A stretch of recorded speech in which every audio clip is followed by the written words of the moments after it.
Kevin, please, over to you.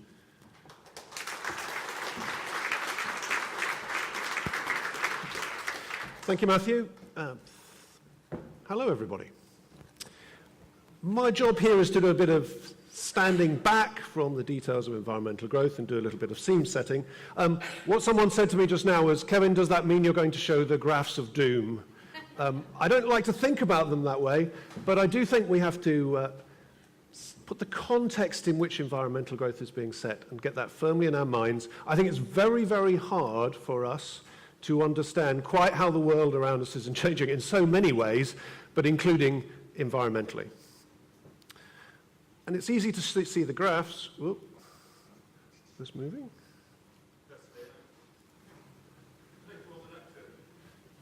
Is the click on? Ah, it's this one, the one in front of me.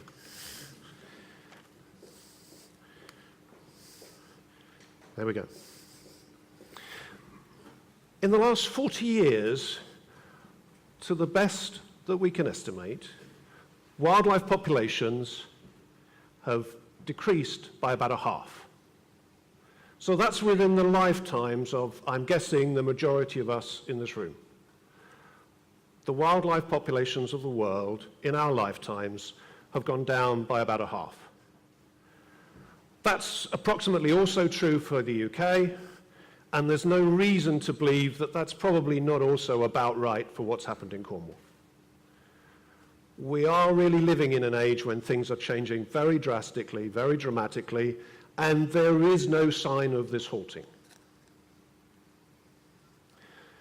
In an analysis that came out just before Christmas, people estimate that in just the last 20 years, we've lost another 10% of our wild lands across the last wilderness areas on our planet. In the last 20 years, we lost another 10% of them. And again, there's no sign of that stuff slowing.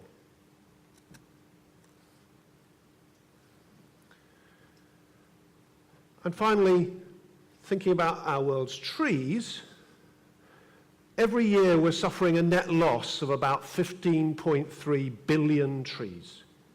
A net loss of about 15.3 billion trees. That's about 0.5% of the world's trees are going year after year. Those of you who think about interest rates know that 0.5% year on year is not a trivial change. These changes are all echoed in our own country. They're all echoed in Cornwall. Our global response to these things, our principal tool to try and deal with them, has been to establish protected areas, to establish nature reserves, national parks, and all those things. And we've been doing quite a good job at it. Terrestrially, we now about 15% of the land area is now under protected areas. In marine systems, it's about 8%. And those things continue to grow. But it's not enough. One of the mantras of our environmental growth agenda really is that protectionism is not enough. This is not slowing those trends. It's not stopping those changes in the environment across the world, in the UK, in Cornwall.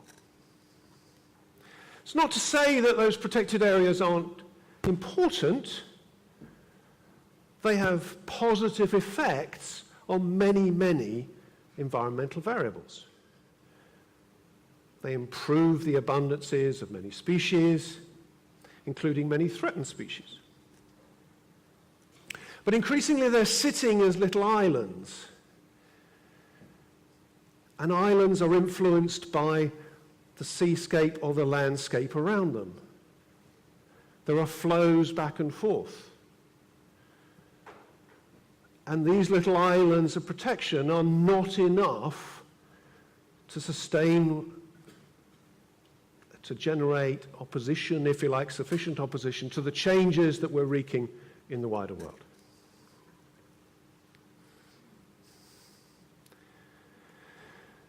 Globally, we keep setting targets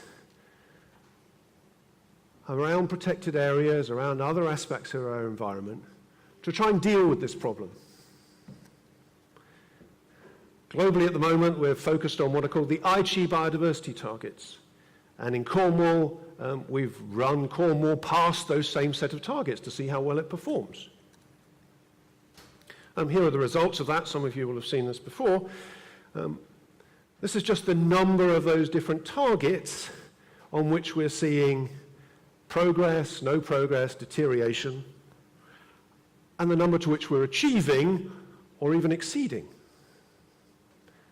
And to a first approximation, frankly, we're not doing very well globally or in Cornwall. We're making some progress by and large, but we're certainly not in a world of overachieving.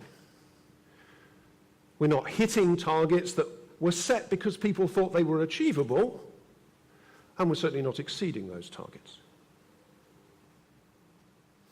What we want to do in Cornwall is very much change the paradigm of the way we think about the environment. One of the problems with a protectionist approach is you kind of set some threshold and then you say, well, are we getting to that threshold? And you kind of never try to exceed it. And much of the environmental world is like that. We set some kind of threshold, and essentially there's only one way to fail. You kind of don't quite get there, and you never have enough ambition to try and exceed it. Environmental growth is about exceeding. It's about growing. It's about not simply doing a little bit of protectionism here or there.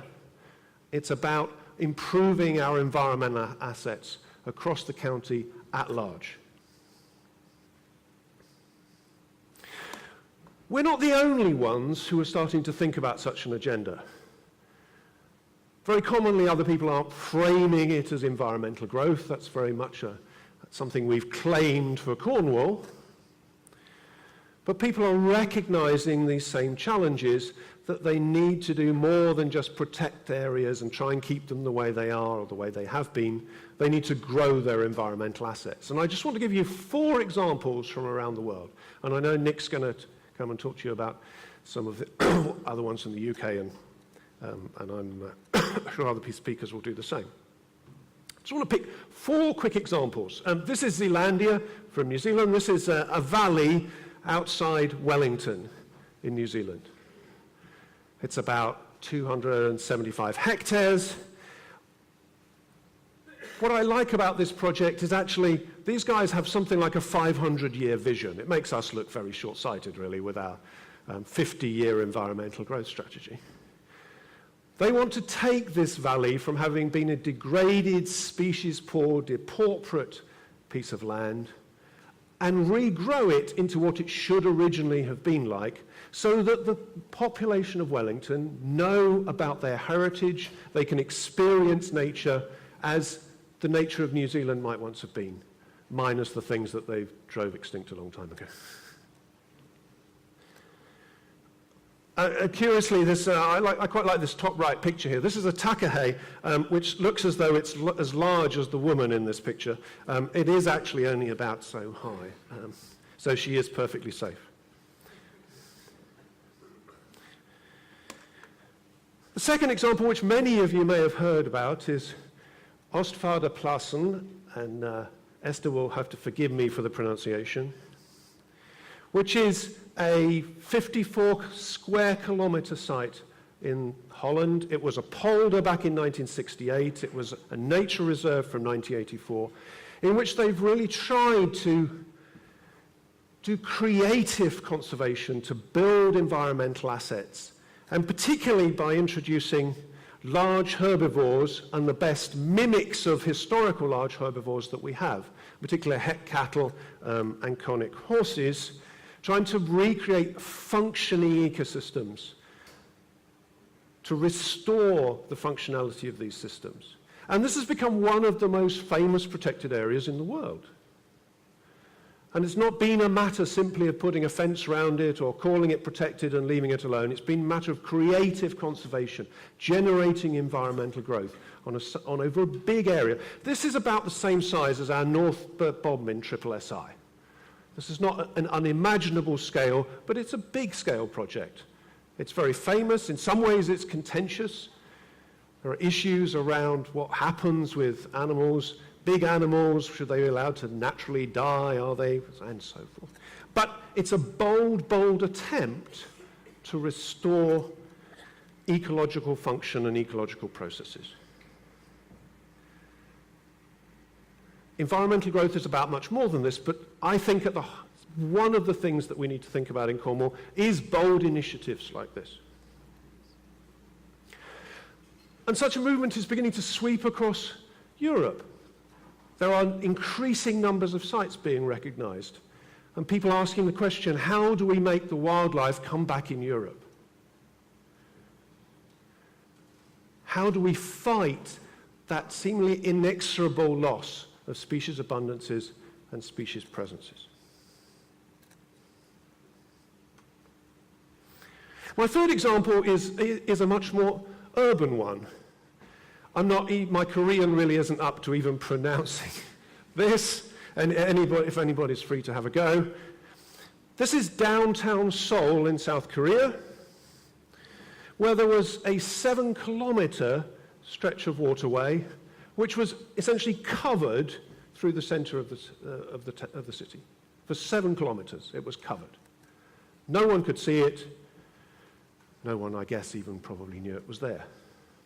And they initiated a huge program of work to open that up, to essentially restore that river through the middle of Seoul. And it's had a whole array of consequences.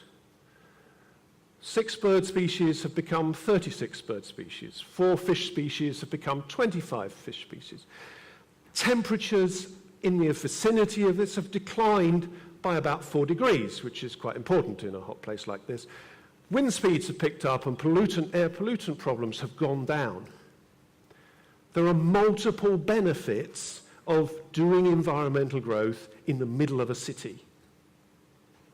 Not without its disruption, not without its cost, but it's made an enormous difference to the livability of a major city. Can we think about these kind of things in terms of our smaller size settlements? Are there big creative things that we can do? My final example is a plan. This is a plan in what they're going to call the Lingang Nature Sanctuary in Tianjin in China. This is what they call a bird airport. One of the problems they're facing in much of Southeast Asia is the loss of wetlands, particularly on migratory routes for wading birds, and a real decline, dramatic declines in the wildlife in these areas. These people want to create an enormous area out of a landfill site. This is currently a landfill site. This is their vision of how it will look, and not just for the wildlife, but for the people, bringing those health and well-being benefits. We've heard of the problems that Chinese cities have with pollution. Can we essentially add lungs to those cities through these kind of ventures? Now, I don't for a moment want you to think that environmental growth is all about, or only about, big-scale projects of the kinds that I'm talking about. But I think we do have to be ambitious. We do have opportunities to do these things, alongside all the other bits of environmental growth. Environmental growth is one of those things, I think, we talk about acting locally and having big impacts. Environmental growth is one of those where everybody contributes. It's not hard for everybody to do a bit of environmental growth. It's not hard for the public to do it. It's not hard for businesses to do it. Everyone can contribute. But I think alongside that, we need some big, bold initiatives. We show endless pictures like this of fantastic bits of Cornwall. And we want to see them remain fantastic. We want to see them look better, have more environmental assets, better wildlife, and so forth. But the challenge that I often lay to the LMP board, and I'll lay before you now, is if we're successful with environmental growth, how different might Cornwall look as you drive down the A30? Thank you very much.